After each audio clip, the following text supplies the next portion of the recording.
Thank you, Venerable, for the very enlightening and humorous talk. My question is that, if I'm not mistaken, I remember Ajahn Chah once said that if you try to understand anatta, non-self, your mind will just explode.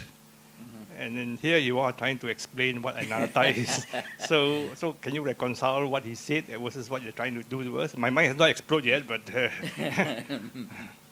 Well, I think what he was pointing at was, if you only think about it, you can't get your head around it, because the thinking is part of yourself. So there's yourself thinking about yourself, or here's yourself thinking about your not self. See? So it's so confusing. It's like it's a paradox. You see, yourself thinking about your not self. But when you practice the Buddhist teachings through meditation, for example, and practice of generosity, you're actually living that example, or in meditation you're reflecting upon it, not just thinking about it. Trying to observe the nature. I mean, a very simple exercise would be, just inquire, investigate, what do you take to be yourself? Precisely. We all say, oh, me, me, me, me. What exactly is me? Yeah? Physically? Mentally? Are you the body? Ouch. I mean, when I'm 25, I can say that I'm on the body, But now that I'm 69, I don't want this body.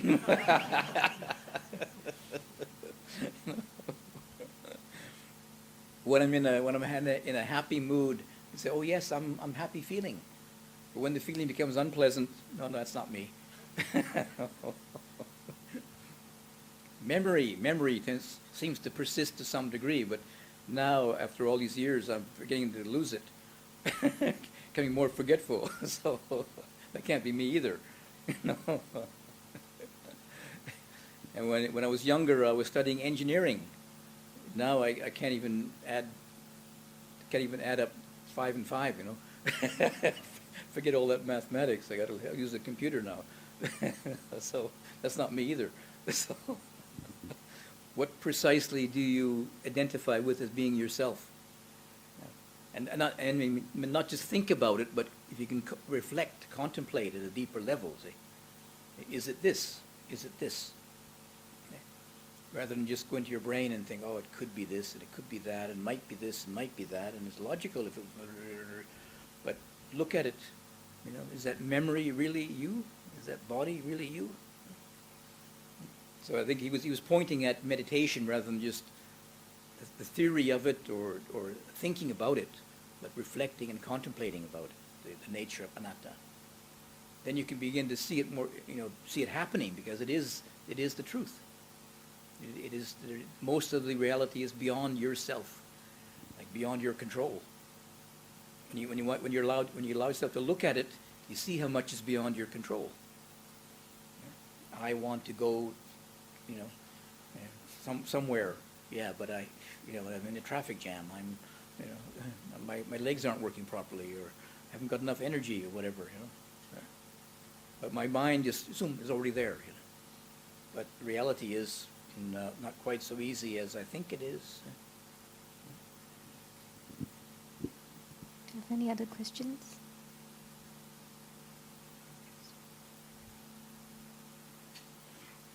This is the professional group. People know it already.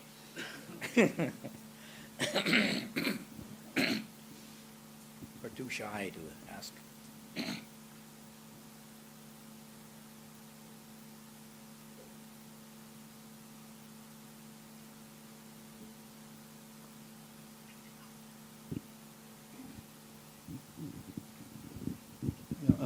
This question of non-self. If there's no self, then what is rebirth?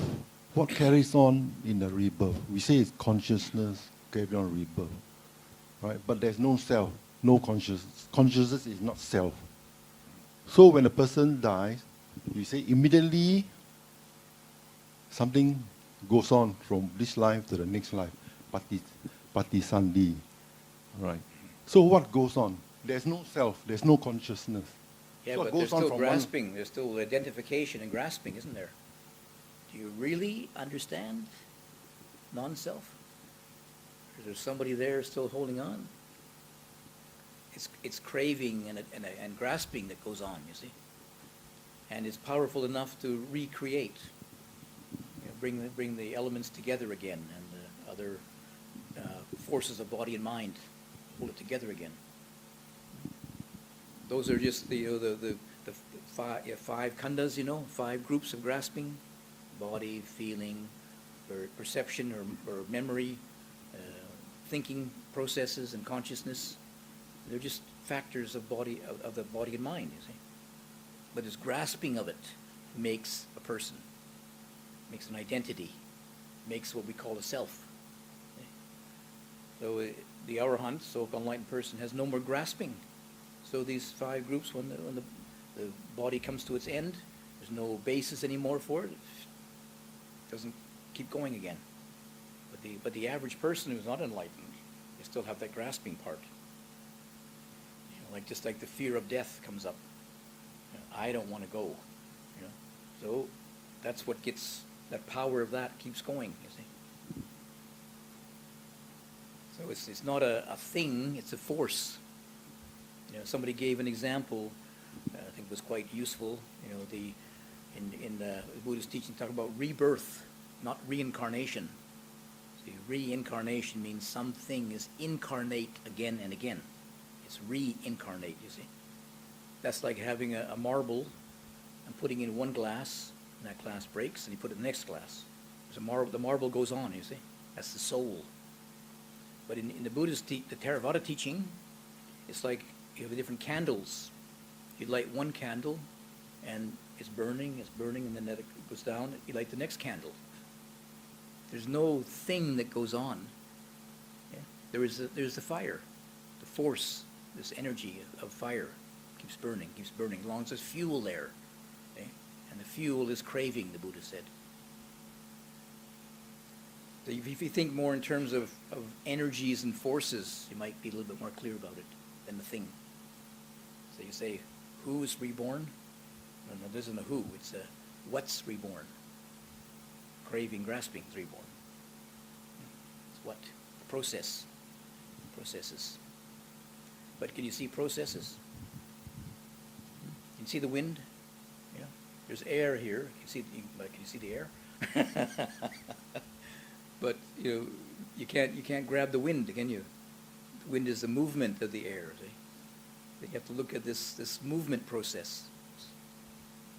You can't hold it, but it's there. Huh? You can feel wind. You can feel it. You can see the effects of it, but you can't grab it.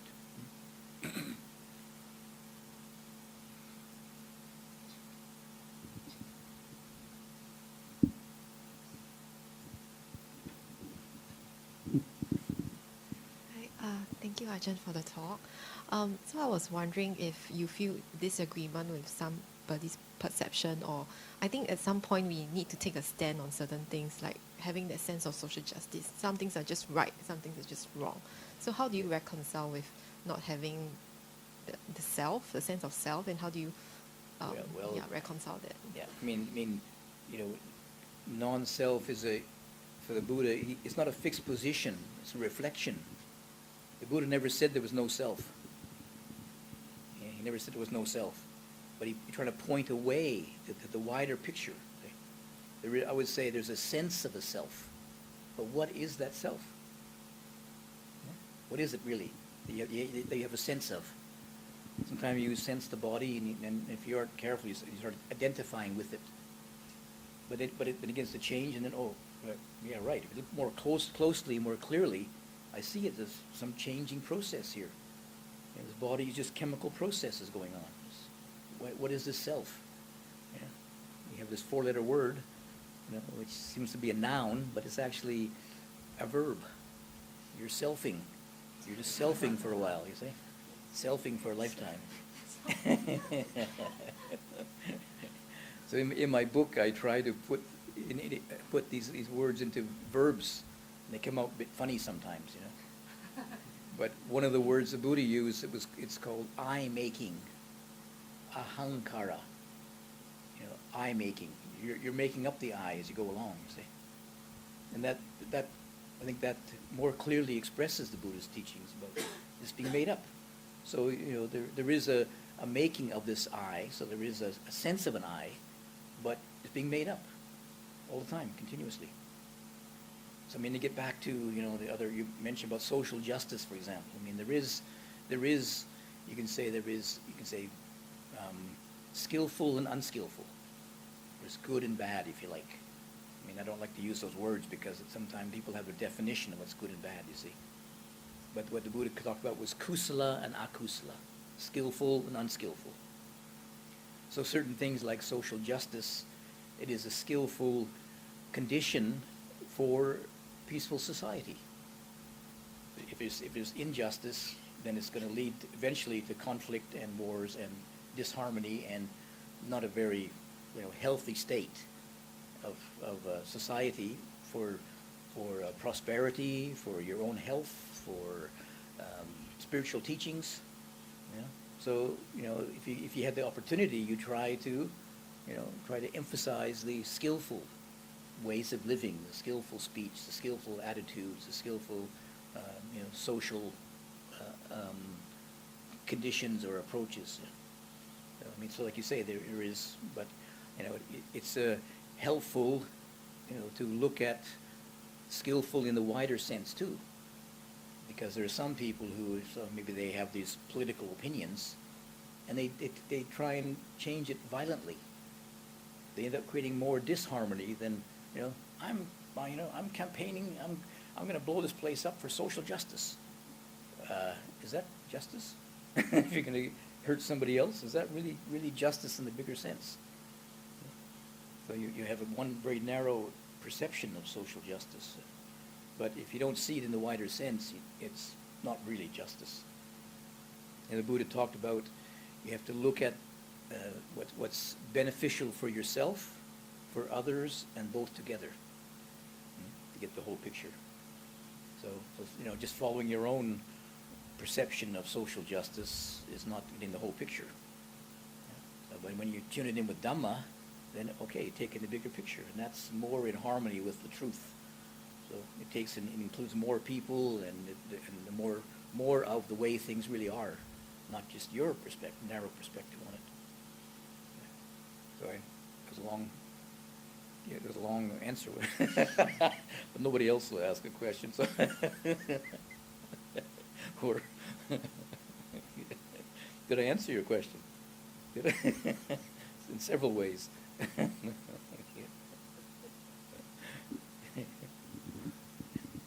Anybody else?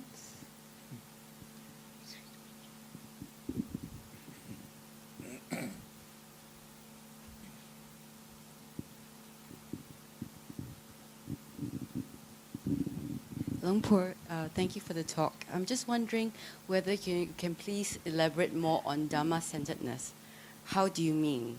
And how does that differ from self-centeredness in a conventional sense? Conventional sense. Yes. Because everything that we see is Dhamma, including the self. So I'm just trying to figure out how to reconcile that. Well, it's a matter of emphasis mainly, I would say. People who don't understand the principle of Dhamma, they're put all their energy into self. There's themselves as the most important thing in the world, and they have no comprehension that there's another way to relate, which is more in tune with the bigger picture. I think we understand it in English anyway. We say somebody's very egocentric. They're very insensitive to other people. They just think of themselves all the time. They're very ego-centered all the time. It's not a very skillful thing, even for not only religions, but even in secular society. Somebody's very self-centered all the time. They're trying to manipulate the environment to suit themselves all the time. They throwing their garbage around and say, well, it's easy for me to just get rid of this garbage. But it's affecting other people who have to look at that garbage.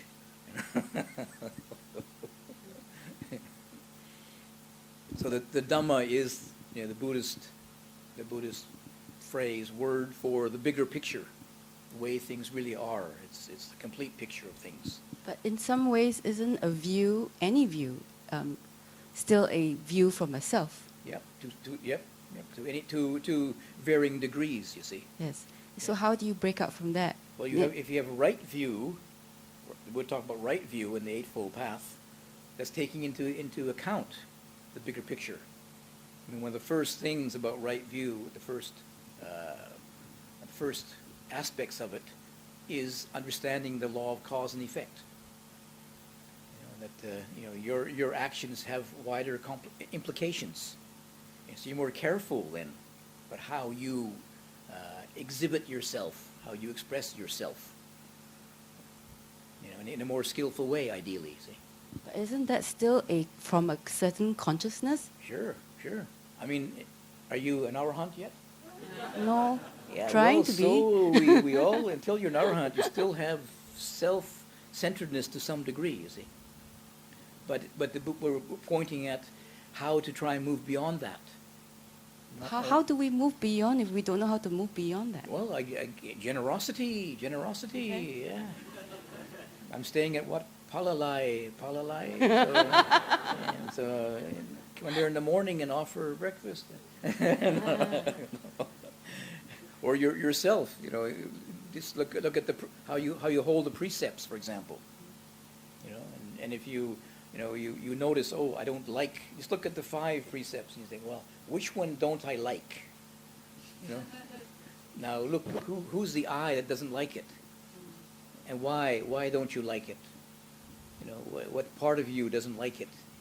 So what part of you is in conflict with that then? I mean, those 5 precepts, they're, in a Buddhist sense anyway, they're held to be kind of general principles of social harmony. And except maybe the 5th one, huh? It's hard to talk about that in France. Not drinking, alcohol. Say, well, just a little drink. Very healthy, Red wine's very healthy.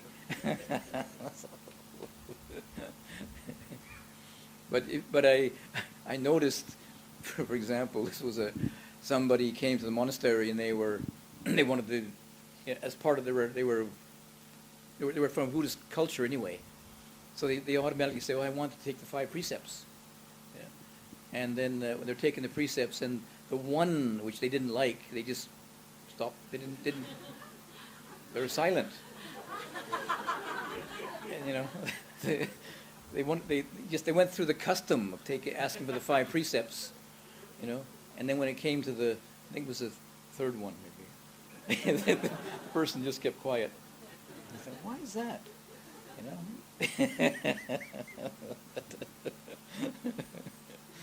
So they obviously, it was just ceremony they're going through, see, and I was even reluctant to give it to them, So, but now I say to some people, it's better to keep at least 3 of them than nothing, So,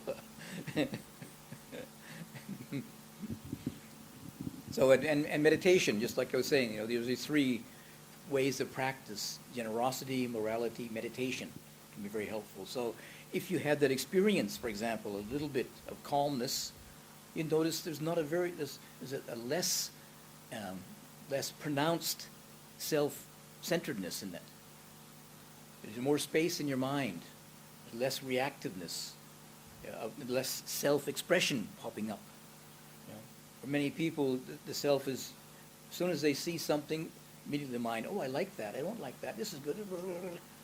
The self is right there all the time. But when your mind has developed some concentration on the breathing, for example, that self-promotion and that self-emphasis falls to the background. And there can just be seeing and silence. Hearing, silence. There's not a personal comment. Oh, that's a nice sound. I like that sound. Where can I get that sound? There's just this hearing. End of story. And in the hearing, there's no sense of a self there predominating. You see, that's what the Dhamma is. Just sound, just sight, smell, taste, touch, thought, but nobody having to add a story to it and possess it and like it and dislike it and all that. And very, very bit of a different experience. You know? And it's closer to the truth. I mean, it is the truth. There is sight, sound, smell, taste, touch, and thought. Okay? And it's going on whether you like it or not, or you want it or not. It just goes on. You know, it's just nature. So that's the Dhamma part of it. And it's very peaceful. Until you experience it, maybe you don't recognize that. You know, if your self is very prominent, you think, well, you know, myself is so prominent, you know, so important. I got to be present all the time. But I tell you, it's a real headache. Well, at least mine is anyway. Myself is really headache most of the time. Better, I prefer to not have it, not deal with it. Just put it to sleep. Take a rest, take a break. You know? Like one of my first experiences in Sri Lanka, the first retreat I was on, I'd just been traveling for a year and a half in Europe and then across Asia.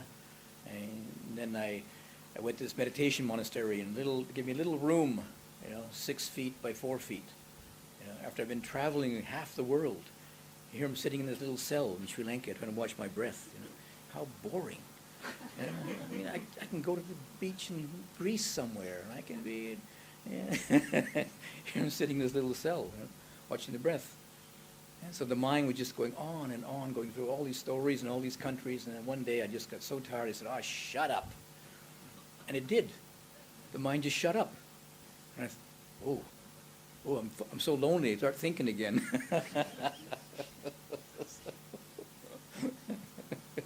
But then afterwards I realized it was so peaceful. And my mind just shut up. And I wasn't dead. In fact, I was even more alive than before. You know, when your mind is busy, you're so distracted you don't even realize that you're present. That you're in the present moment. But when the mind goes quiet, the present moment becomes really alive. It's the only reality is the present moment. But most of the time our mind is hardly ever in the present moment. Huh? Going over the past and planning the future, and so you're not alive basically. You're in the past or future. Yeah? But when your mind comes to the present moment, that's when you're alive. Well, are you believing me, or does it sound familiar to you? Huh? Does it sound familiar? It's your experience? Okay. Then you won't forget it if it's your experience. Yeah, thanks, Ajahn. Elaborating that, I think, very interesting for me to understand Dhamma Center. Dhamma Center, I thought that you were trying to explain was something like harmony with the rest of the world. Whatever you see or whatever you hear, harmonize yourself with the rest, with generosity. And that you will achieve that calmness that you're talking about.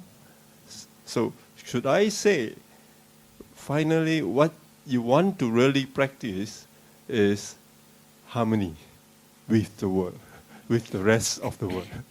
Are you trying to say that? Maybe you could, yeah. But I mean, if you're trying to harmonize, there's still you there. Right?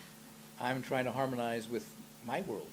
So, but if you can just receive what is happening, there's a receptiveness there, without making a big effort to try and be receptive. I mean, you can make some, shift some energy in that direction, that you can be more receptive to the way things really are, despite your own preferences.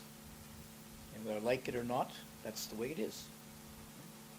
And this allows an attunement with the Dhamma, with reality, with the way things really are. And most of the time, I mean, the average person probably is just slightly out of tune with the way things really are. But the more you emphasize your self-centeredness, the world doesn't always live up to your expectations. Things don't always happen the way I would like them to happen. See? So, but okay, that's the way it is, though, for now. And if I can do something about it, maybe add my own energy to it, add some kind of a skillful response to it, perhaps get realigned to some degree. But other times, you can't do an awful lot. So you just be patient and equanimous with it. Yeah. Any other questions?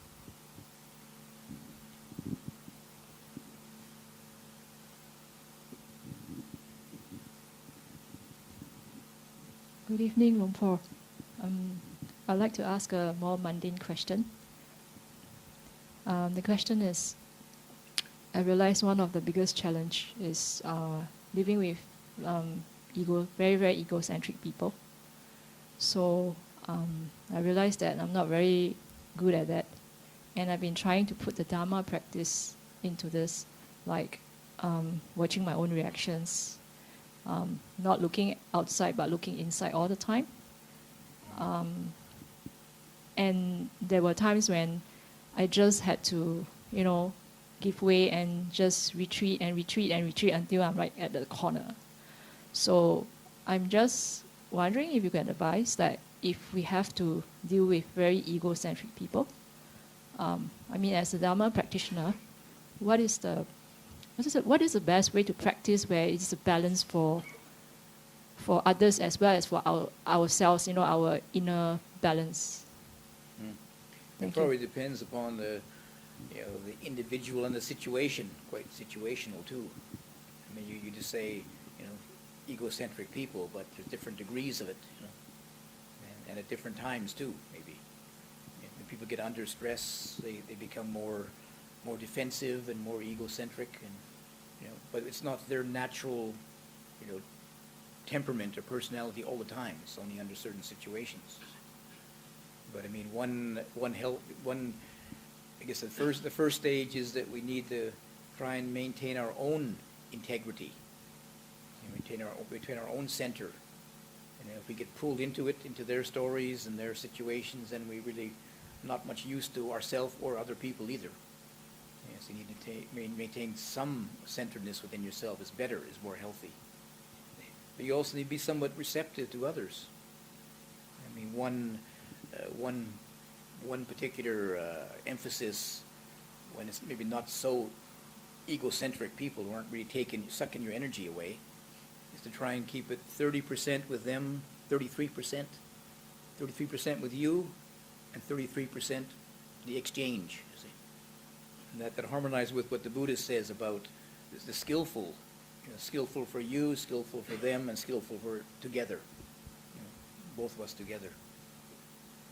So, I mean, if these people if it's a really, like a really egocentric person, who are very, very demanding and takes a lot of your energy away, then maybe you have to 50% to yourself, or 80%. So you have to kind of look at the situation, you see. But if you want to keep your job, don't cut them off completely, yeah?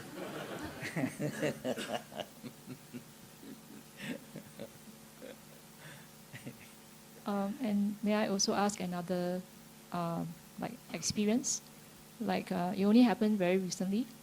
I had to tell somebody who was pushing me, and this was a total stranger. So I remembered being very calm, and this person started to get very agitated.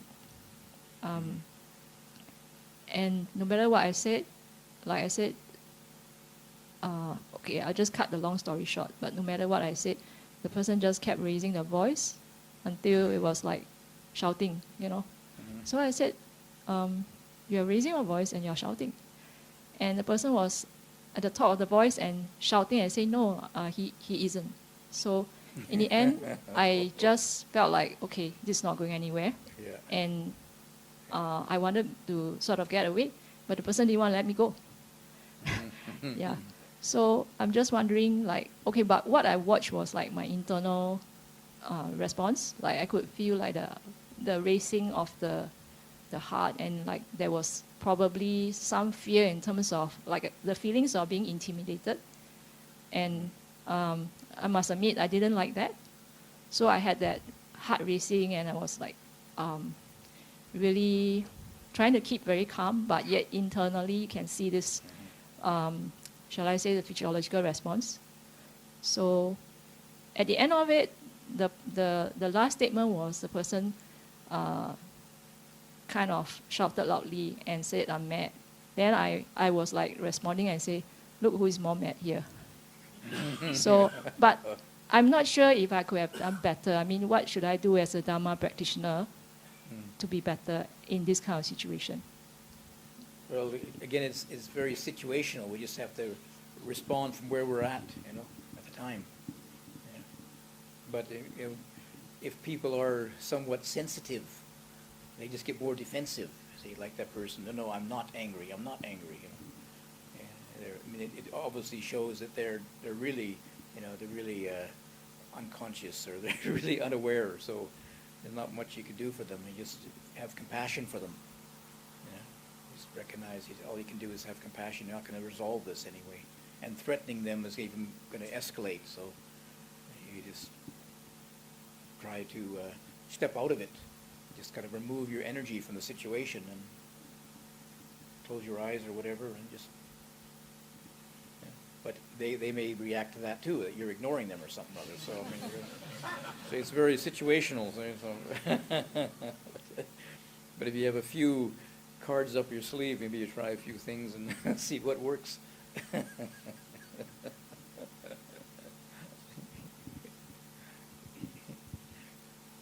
Good evening, Ajahn. So my question is, as we contemplate moving from the self-centeredness to Dhamma-centeredness, and it involves relinquishing, right? Then to what extent do we, in a sense, the self, take a deliberate attempt to relinquish? Like for instance, throw on a backpack and move to the forest, right? So that would be a deliberate attempt to relinquish, versus just chilling out in Singapore and coming here on a weekly basis and just going with the flow, right? So in the first case, we are deliberately relinquishing. Yeah, so I'm not sure to what extent, on this spectrum, if you could guide, yeah. Well, the main thing is about relinquishment, it's not holding on, you see. So not even holding on to relinquishment. Yeah. So I mean, you try it out and see if, that it kind of, reduces your heaviness of heart, reduces your load, clears more space in your life. See if it works. But not holding on to, okay, Ajahn Tiradhammo said we got to relinquish everything, so, go up in the street and take your clothes off and no. It's more like stages, trying to lighten the load, less things to hold on to, less things to identify with, and try it out, and there is the you could say a kind of relinquishment, which is like a lightness, and not making a big religion out of it, or a big issue out of it, or something too, and see how it goes, And I mean, ideally, you can live in the middle of a city, and be relinquished in your heart. You see, still you're just not attached to it, not identified with it. Those are the conditions right now that you're living with, and so it's you just use these conditions, and things will change, and no big shock, and you're not going to regret it, and not be resentful about it, and it's more a state of mind than one of having to do something specifically. Otherwise, you just shave your head off, relinquish your hair, and but I wouldn't say that either. I mean, for some people, it's not right. Not even useful, I would say, if they have this too high images, too high ideals. I've in my 45 years in the monastery, I've seen lots of people come in, with big, very high ideals, and not last. And the ones who have the highest ideals and the least experience, or least, the least grounded in reality, they stay the shortest time, because the reality doesn't live up to their expectations. And I think, I'll just go to the monastery and leave all my problems behind. But then you bring your mind with you, which is the biggest problem. Leaving your computer and your car and your house is a small problem compared to what's in your mind. So, so I mean, it's you know, we have to acknowledge we have still a grasping of a self. We're unenlightened. Okay? So, but you can use it in a skillful way to find ways to kind of, you can say, kind of trick the self into letting go. And if you try something like just put on a backpack and go to the forest, and you see whether, what this does to you. How much are you really attached to your iPhone or whatever it is, Really. You wouldn't find out unless you try it. Huh? And then you can still come back to it, but you recognize, I got to be a little more careful here, because it can dominate my life then, and I become a slave to it. So many of us are slaves already to these things, and we don't even know it. We think I'm in control, but the phone rings and you run to it.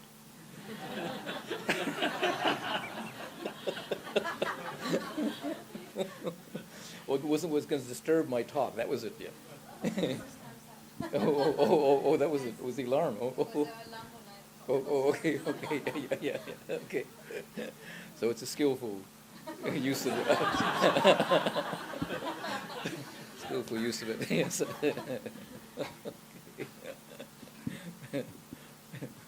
Okay. So, thank you very much. Let's thank Lompo with Sri Sadhu. Sadhu, sadhu, sadhu.